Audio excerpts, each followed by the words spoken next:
Good morning friends. இந்த வீடியோவில் நம்ம ஆர்பிஐயோட சப்சிடரிஸை தான் வந்து முழுக்க பார்க்க போகிறோம். ஸோ ஆர்பிஐக்கு வந்து பார்த்துட்டிங்கன்னா 5 சப்சிடரிஸ் இருக்குது. ஸோ ஒவ்வொன்றா வந்து நான் அதை சொல்லிடுறேன், ஓகேங்களா?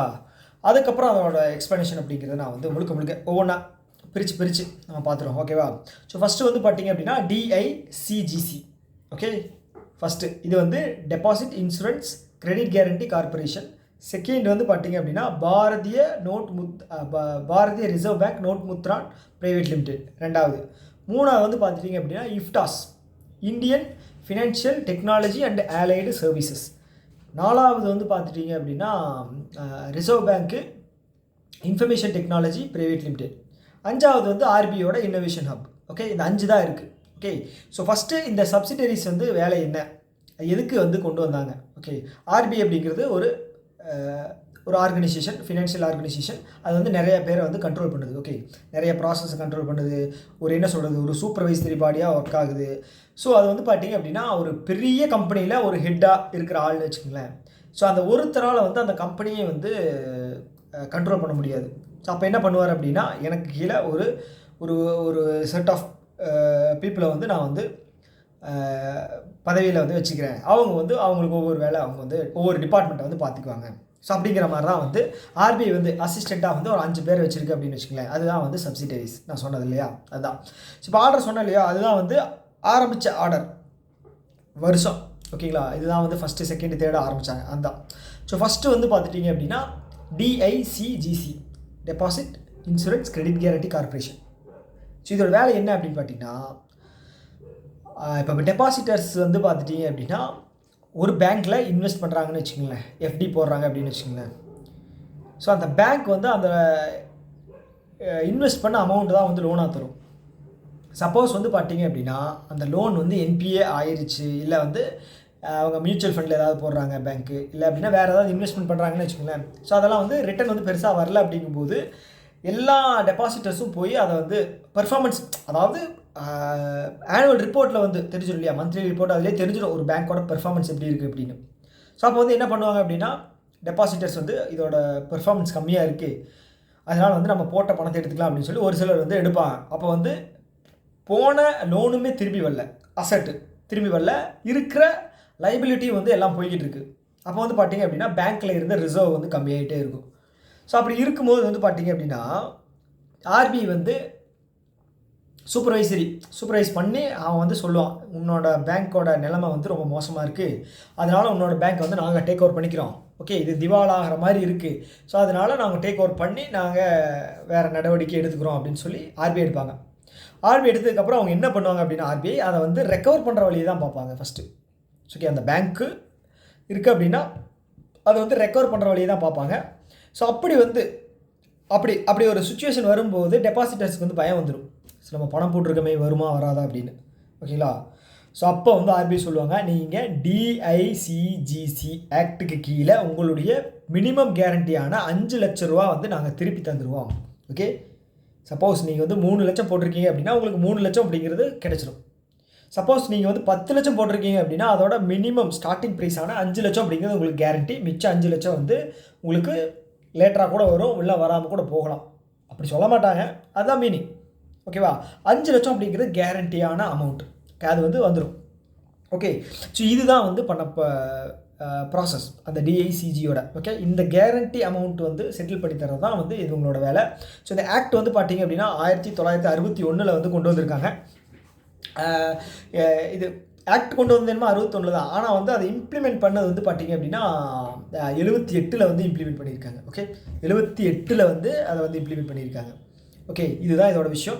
ஸோ இதில் எல்லா பேங்க்கும் வந்து வரும். ஓகே, ஃபினான்ஷியல் இன்ஸ்டிடியூஷன்ஸ் எல்லாமே வரும், ஒரு சிலதை தவிர. அது யார் அப்படின்னா என்பிஎஃப்சி இருக்காங்க இல்லையா, நான் பேங்கிங் ஃபினான்ஷியல் கம்பெனி இருக்கு இல்லையா, ஸோ அது வந்து வராது. ஏன் அப்படின்னா வந்து அது வந்து ஹை ரிஸ்க் இருக்கிற கம்பெனி, ஓகேங்களா?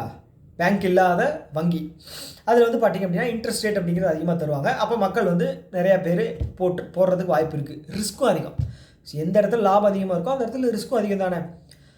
ஸோ ரிஸ்க்கு வந்து அதிகமாக இருக்கிறனால வந்து பார்த்துட்டிங்க அப்படின்னா திவாலாகிறதுக்கு வாய்ப்பு இருக்குது. ஆர்பிஐ என்ன சொல்கிறாங்க அப்படின்னா, உங்களோட ஓன் நாலேஜில் நீங்கள் வந்து இன்வெஸ்ட் பண்ணுறதுனா பண்ணிக்கலாம், ஆனால் இதுக்கு கேரண்டி அப்படிங்கிறது ஒன்றும் இல்லை அப்படின்னு சொல்லுவாங்க. ஓகே, ஸோ அதனால் வந்து இதுக்கு கீழே வராது, என்பிஎஃப்சிஸ் வந்து இதுக்கு கீழே வராது. அதுக்கப்புறம் வந்து பார்த்திங்க அப்படின்னா பிரைமரி கோஆப்ரேட்டிவ் பேங்க்ஸ் இருக்குது, cooperative societies. Okay, primary cooperative societies.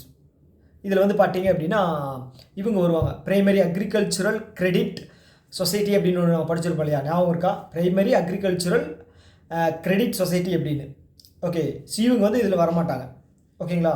இவங்களோட இதில் இன்வெஸ்ட் பண்ணவங்களோட பணம் வந்து திருப்பி என்ன சொல்கிறது, கிரிட்டிக்கலான சுச்சுவேஷனில் வராதுன்னு வச்சுக்கோங்க. அதான் மீனிங். ஓகே, இதுதான் ஃபஸ்ட்டு கிளியர், கன்ஃபார்ம் தானே? ஸோ செகண்ட் வந்து பார்த்தீங்க அப்படின்னா Bharatiya reserve bank note Mudran private limited. So இது வந்து பார்த்தீங்க அப்படின்னா ஆர்பிஐயோட நோட் அச்சடிக்கிற ஒரு இதுதாங்க, நிறுவனம் தான். ஓகேங்களா? நோட்டு அச்சடிக்கிற ஒரு நிறுவனம் தான் வந்து இந்த Mudra Abhiyan. Okay, Mudran private limited. So இது வந்து பார்த்தீங்கன்னா ஹெட் குவார்ட்டர்ஸ் வந்து 2 இடத்துல இருக்குது. ஒன்று வந்து பார்த்தீங்க அப்படின்னா இது மைசூர் கர்நாடகாவில் இருக்குது. ஓகே, இன்னொன்று வந்து பார்த்தீங்க அப்படின்னா சால்போனி வெஸ்ட் பெங்கால், சால்போனியில் இருக்குது. ஓகே, வெஸ்ட் பெங்கால், இங்கே வந்து பெங்களூர். ஓகே, ஆனால் இதோட ஹெட் குவார்ட்டர்ஸ், இந்த ஆஃபீஸோட ஹெட் குவார்ட்டர்ஸ் வந்து பெங்களூரில் தான் இருக்குது. ஓகே, ஸோ இங்கே என்ன பண்ணுவாங்க, இந்திய நாட்டுக்கு தேவையான நோட் இருக்கு இல்லையா, கரன்சி நோட்டு, அதை வந்து அச்சடித்து ரிலீஸ் பண்ணுவாங்க. அதுதான் இவங்களோட வேலை. ஓகே, ஸோ இந்த அச்சடிச்சு ரிலீஸ் பண்ணுறது எல்லாமே வந்து பார்த்தீங்க அப்படின்னா ஆர்பிஐயோட கண்ட்ரோலுக்கு கீழே தான் வரும். ஓகே, இவங்க தான் வந்து எல்லா நோட்டையும் அச்சடித்து ரிலீஸ் பண்ணுவாங்களா அப்படின்னு கேட்டிங்கன்னா இல்லை. ஓகே, இது வந்து நோட்டு மட்டும் நான் சொல்கிறேன், நோட்டு காயின் மின்ட் பண்ணுறது கிடையாது, நோட்டு மட்டும் பிரிண்ட் பண்ணுறது. ஓகே, ஸோ இந்த ஆர்கனைசேஷன் வந்து 60%, கிட்டத்தட்ட 60% இந்தியாவில் இருக்கக்கூடிய நோட்டை வந்து அச்சடிக்கிறது இவங்க தான். மிச்சம் 40% வந்து ஃபினான்ஸ் மினிஸ்ட்ரிக்கு கீழே வரக்கூடிய security printing and minting as a corporation limited, அவங்க தான் வந்து பண்ணுவாங்க மிச்சம் 40%. ஓகே, ஸோ அப்போ வந்து பார்த்தீங்க அப்படின்னா ஒரு கண்ட்ரி வந்து அதிக பணத்தை வந்து அச்சடிக்கிறது நல்லதா கெட்டதா அப்படின்னு கேட்டிங்க அப்படின்னா அச்சடிக்கக்கூடாது. ஸோ ஏன் அப்படின்னா இன்ஃப்ளேஷன் அப்படிங்கிறது அதிகமாகும். இன்ஃப்ளேஷன் அப்படிங்கிறது என்ன, ஒரு பொருளோட விலை வந்து ஏறுறதுக்கான விஷயம் தான் வந்து இன்ஃப்ளேஷன். ஓகேங்களா? ஸோ அப்படி வந்து இன்ஃப்ளேஷன் அதிகமாகுது அப்படின்னு வச்சுக்கோங்களேன், மக்களோட வாழ்க்கை தரம் அப்படிங்கிறது வந்து அதிகமாகணும். ஓகே, ஒரு பொருளோட விலை ஏறுது அப்படின்னு வச்சுக்கோங்களேன், அப்போ அந்த டைமுக்கு தகுந்த மாதிரி மக்களோட சம்பளமும் ஏறணும், வருவாய் அப்படிங்கிறதும் ஏறணும். கரெக்டு தானே? அப்போ தான் வந்து ஈக்குவல் ஆகும். இல்லை அப்படின்னு வச்சுக்கோங்களேன், பொருள் மட்டும் விலையாகி சம்பளம் கம்மியாக இருக்குது அப்படின்னு வச்சுக்கோங்களேன், நம்ம வாங்குகிற அந்த டிமாண்ட் அப்படிங்கிறது கம்மியாக இருக்கும். காசு இருந்தால் தான் வாங்குவான், காசு இல்லாமல் பொருள் விலை மட்டும் ஏறிக்கிட்டே இருக்குது அப்படின்னா ஒன்று அந்த விலை வந்து எப்படி ஏறும் அப்படின்னு வச்சுங்களேன், அந்த பொருளோட இது தேவை அதிகமாக இருக்குது அப்படின்னா டிமாண்ட் பண்ணி அதிகம் விலை ஏற்றி விட்ருவாங்க. ஓகே, ஒரு பொருள் வந்து எல்லாருக்குமே தேவைப்படுது அப்படின்னா அந்த பொருள் வந்து சேல் பண்ணுறவன் என்ன பண்ணுவான் அப்படின்னா எவ்வளோ விலை வச்சாலும் வாங்கிடுவாங்க, அதனால் விலை ஏற்றலாம் அப்படின்னு சொல்லி விலை ஏற்றுவான். இன்னொன்று என்ன அப்படின்னா அந்த பொருளோட உற்பத்தி கம்மியாக இருக்குது அப்படின்னா, ஸோ எக்ஸாம்பிள் நான் மறுபடியும் இதே தான் சொல்லுவேன். என்ன அப்படின்னா நவம்பர் டிசம்பர் டைமில் வந்து பார்த்திங்க அப்படின்னா தக்காளி விலை ஏன் அதிகமாகுது அப்படின்னா அப்போ வந்து பார்த்திங்க அப்படின்னா மழை வந்து எக்ஸசிவாக இருக்கும், டிரான்ஸ்போர்ட்டேஷன் கட் ஆயிரும், சென்னைக்கெல்லாம் வந்து தக்காளி போகிறது வந்து கட் ஆயிரும். ஓகே, ஆல்ரெடி வச்சுருந்த குடோனில் வச்சுருந்தா சேல் பண்ணுவான், அவன் சொல்கிற விலைக்கு தான் ஓகே சேல் பண்ணுவான். ஏன்னா அவன் தக்காளி மேக்ஸிமம் இருக்காது. ஓகேங்களா, டிமாண்டில் தான் போய்கிட்டு இருக்கும், அவன் என்ன விலை சொல்கிறானோ அதை வாங்குறதுக்கு மக்கள் வந்து தயாராக இருப்பாங்க. ஓகே, தக்காளியோட விலை வந்து பார்த்துட்டிங்க அப்படின்னா கிட்டத்தட்ட என்ன சொல்கிறது, ஒரு 300, 1 கிலோ 400 அந்த ரேஞ்சுக்கெல்லாம் போன இதெல்லாம் இருக்குது. ஓகே, ஸோ தக்காளியில் ரசம் வச்சா அவன் வந்து பணக்காரன் அப்படிங்கிற மாதிரி ஒரு ஒரு ஒரு பீரியடெல்லாம் இருந்துச்சு. கிட்டத்தட்ட இப்போ ரீசெண்டாக தான் அந்த ஃப்ளட்டு வந்துச்சு இல்லையா, ஒரு 2 வருஷத்துக்கு 3 வருஷத்துக்கு முன்னாடி, அந்த டைமில் தான் தக்காளி சட்னி இதெல்லாம் வந்து அந்த டைமில் வந்து என்ன சொல்ல, தக்காளி சட்னி வச்சா பணக்காரன் அந்த மாதிரி இருந்துச்சு. ஸோ ஓகே, அதுதான். ஓகே, இப்போ புரிஞ்சுதில்ல என்ன விஷயம் அப்படின்னு. பிரிண்ட் பண்ணுறது தான் வந்து இவங்க. ஓகே, இவங்க வந்து 1995 ஸ்டார்ட் பண்ண ஒரு ஆர்கனைசேஷன். ஓகே, ஹெட் குவார்ட்டர் சொல்லிட்டேனா, ஹெட் குவார்ட்டர்ஸ் எங்கே இருக்குது, பெங்களூரில் இருக்குது. ஓகேவா? ஸோ அடுத்தது வந்து பார்த்தீங்க அப்படின்னா இஃப்டாஸ் அப்படின்னு என்னது, Indian financial technology and allied services. Okay, so இந்த ஆர்பிஐயோட ப்ராசஸ் பண்ணுற இந்த இன்ஃப்ராஸ்ட்ரக்சர் இருக்கு இல்லையா, ஒர்க் ஆகுறது மற்ற எல்லாமே, இப்போது கோர் பேங்கிங் இருக்குது, ப்ளஸ் வந்து பார்த்திங்க அப்படின்னா ஒரு இன்டர் கனெக்டாக இருக்கு இல்லையா, அந்த எக்கானமி அந்த பேங்கிங் செக்டர் ஃபுல்லாக இன்டர் கனெக்ட் ஆகிருக்கு இந்த டெக்னாலஜிக்கலாக. ஓகேங்களா, ஸோ இது எல்லாமே பண்ணுறது வந்து இஃப்டாஸ் தான். இந்த சர்வீஸ் அப்படிங்கிறது ஒரு ஒரு என்ன சொல்கிறது, ஒரு கட்டமைப்பை வந்து உருவாக்குவாங்க, இவங்க தான் வந்து உருவாக்குவாங்க. ஸோ இது எல்லாம் பண்ணணும். ஓகே, ஸோ அந்த மாதிரி வந்து உருவாக்குவாங்க, இவங்க தான் வந்து உருவாக்குவாங்க. இவங்க வந்து 2015 ஸ்டார்ட் பண்ணப்பட்ட ஒரு நிறுவனம். யார்? இஃப்டாஸ். ஓகேங்களா? ஸோ என்ன சொல்ல வரேன் அப்படிங்கிறது புரியுதில்ல? டக்குன்னு ஒரு எக்ஸாம்பிள் வர மாட்டேங்குது. சரி, இப்போ யூபிஐ இருக்கு இல்லையா? ஸோ இது எல்லாமே வந்து இவங்களோட ஏதாவது என்ன சொல்கிறது, அந்த இன்ஃப்ராஸ்ட்ரக்சருக்கு கீழே தான் வருது. இன்ஃப்ராஸ்ட்ரக்சர் அப்படிங்கிறது ஒரு பில்டிங் மட்டும் கிடையாது. ஒரு என்ன சொல்கிறது, இப்போ யூபிஐயோட ப்ராசஸ் அப்படிங்கிறது இவ்வளோ பண்ணியிருக்காங்க இல்லையா? எங்கே போனாலும் யூபிஐ வந்து மூல முடுக்கிலாம் போய் சேர்ந்துருக்கு. அது ஒரு இன்ஃப்ராஸ்ட்ரக்சர். அதை க்ரியேட் பண்ணுறவங்க தான் இவங்க. ஓகேவா? இதுதான் தெரிஞ்சுங்க. ஓகேவா? 2015. ஸோ இதை பற்றின நியூஸ் ஏதாவது வருது அப்படின்னு வச்சுங்களேன். இது மேக்ஸிமம் நீங்கள் வந்து பெரிய நியூஸ் எல்லாம் வந்து இதை பற்றின பார்த்துருக்க மாட்டீங்க. ரீசெண்டாக வந்து இன்னோவேஷன் ஹப், ஆர்பிஐயோட இன்னோவேஷன் ஹப்பு கூட நீங்கள் வந்து கேள்விப்பட்டிருப்பீங்க. ஆனால் இவங்களது வந்து ரேர் தான். ஓகே, ஸோ இவங்க வந்து அந்த பின்னாடி இருந்து ஒர்க் பண்ணுறவங்கன்னு வச்சுங்களேன். ஓகே, அடுத்தது வந்து பார்த்துருவோம். அடுத்து வந்து reserve bank information and technology. ஓகேங்களா? இவங்க வந்து பார்த்தீங்க அப்படின்னா சேஃபான ஒரு ப்ராசஸை ரன் பண்ணணும் அப்படிங்கிறதுக்காக ஒரு சர்வீஸ் அப்படிங்கிறத கொடுக்குறவங்க. ஓகேங்களா?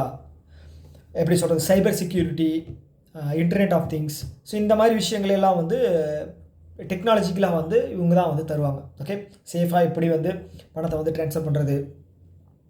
ஸோ ஐடி ரிலேட்டடான விஷயங்கள் எல்லாமே வந்து இவங்களுக்குள்ளே தான் வரும். Okay, information technology private limited. Okay, இவங்க வந்து 2016 ஸ்டார்ட் பண்ணாங்க. 2016. ஓகே, 2016 வந்து ஸ்டார்ட் பண்ணியிருக்காங்க.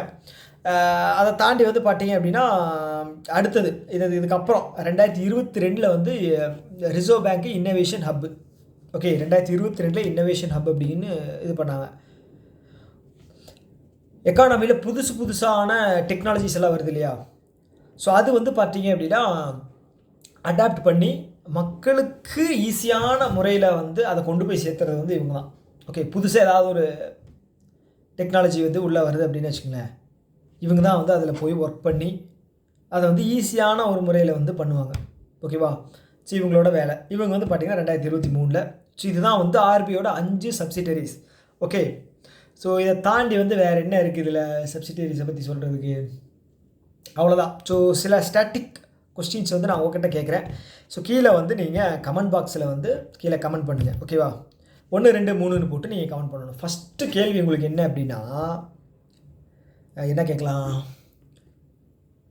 இந்தியாவில் வந்து ஹையஸ்ட் டினாமினேஷன் வந்து நோட்டில் வந்து எவ்வளோ ஹையஸ்ட் டினாமினேஷன் வந்து இது வரைக்கும் பிரிண்ட் பண்ணியிருக்காங்க அப்படிங்கிறது வந்து நீங்கள் சொல்லணும். ஃபஸ்ட்டு கேள்வி. செகண்ட் கேள்வி வந்து பார்த்தீங்க அப்படின்னா, ₹1 நோட்டு வந்து பார்த்துட்டிங்க அப்படின்னா ஆர்பிஐ பிரிண்ட் பண்ணுவாங்களா அப்படின்னு சொல்லணும். ஓகே, அதுக்கப்புறம் வந்து பார்த்துட்டிங்க அப்படின்னா அந்த ₹1 நோட்டில் வந்து யாரோட சைன் இருக்கும் அப்படின்னு நீங்கள் சொல்லணும். நான் வந்து சின்ன வயசில் ₹1 நோட்டு பார்த்துருக்கேன். ஒரு மாதிரி ஸ்கொயர் மாதிரி இருக்கும். ஸ்கொயரோட அந்த ரெக்டாங்கிளை கொஞ்சம் கம்மி பண்ணால் எப்படி இருக்குமோ அந்த மாதிரி இருக்கும். ஓகே, அதுதான். ஓகே, அதோட சைன் வந்து யார் பண்ணுறாங்க அப்படிங்கிறது வந்து நீங்கள் சொல்லுங்கள். மூணாவது கேள்வி வந்து பார்த்தீங்க அப்படின்னா, இப்போ ரிசர்வ் பேங்க்கு ஸ்டார்ட் பண்ணாங்க இல்லையா?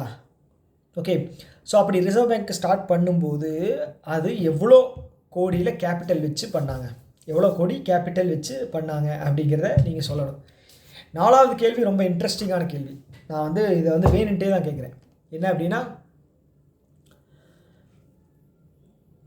நான் நேஷ்னலைசேஷன் அப்படிங்கிறத பண்ணாங்க. ஓகே, அது எந்த வருஷம் எந்த டேட் அப்படிங்கிறத சொல்லணும். எந்த மந்த் எந்த டேட் அப்படிங்கிறத சொல்லணும். நாலாவது கேள்வி. ஸோ அஞ்சாவது கேள்வி, ஆர்பிஐயோட இன்னோவேஷன் ஹப் இருக்கு இல்லையா, அது ஸ்டார்ட் பண்ணும்போது எவ்வளோ கேபிட்டல் வச்சு பண்ணாங்க அப்படிங்கிறத சொல்லணும். 5 கேள்வி நான் உங்களுக்கு சொல்லியிருக்கேன். கீழே வந்து மறக்காமல் கீழே கமெண்ட் பாக்ஸில் வந்து கடைசி வரைக்கும் பார்த்துருந்தீங்க அப்படின்னா சொல்லணும். ஓகே, தெரியல அப்படின்னாலும் பரவாயில்ல, நீங்கள் சர்ச் பண்ணி தான் சொல்லுங்கள். ஓகே, தேடுனா வந்து உங்களுக்கு சப்கான்ஷியஸாக போய் உட்காந்துக்கும் மண்டையில். ஓகே, ஸோ இன்னொருத்தவங்க சொல்லி இது பண்ணுறத விட நீங்கள் தேடினீங்க அப்படின்னா உங்களுக்கு வந்து ஈஸியாக வந்து ஞாபகத்தில் இருக்கும். ஓகே, ஸோ அவ்வளோதான். ஸோ இன்னொரு வீடியோவில் மீட் பண்ணலாம். ஸோ வேறு ஏதாவது உங்களுக்கு எக்ஸ்ப்ளனேஷன் பேங்கிங் ரிலேட்டடாக வேணும் அப்படின்னா கீழே வந்து கமெண்ட் பாக்ஸில் சொல்லுங்கள். ஸோ அதை பற்றின ஒரு டிஸ்கஷன் அப்படிங்கிறது பண்ணுவோம். ஸோ நிறைய ஸ்ட்ராட்டஜிக்கு இருக்குது இதுலேயே, நான் வந்து சொல்லலை. ஏன் அப்படின்னா வச்சுக்கிங்களேன், ஒரு ப்ராசஸ் எப்படி நடக்குது அப்படிங்கிறது சொல்லணும். சும்மா வந்துக்கிட்டு நம்ம ஸ்டாட்டிக்காக சொல்லணும் அப்படின்னு வச்சுக்கோங்களேன், சொல்லலாம், யூஸ் ஆகும். பட் ஆனால் நீங்கள் என்ன ப்ராசஸ் எப்படி நடக்குது, எதனால் கொண்டு வந்தாங்க, அதெல்லாம் தெரிஞ்சுக்கணும். ஓகே, ஸோ இன்னொரு வீடியோ மீட் பண்ணலாம். Tata, bye bye.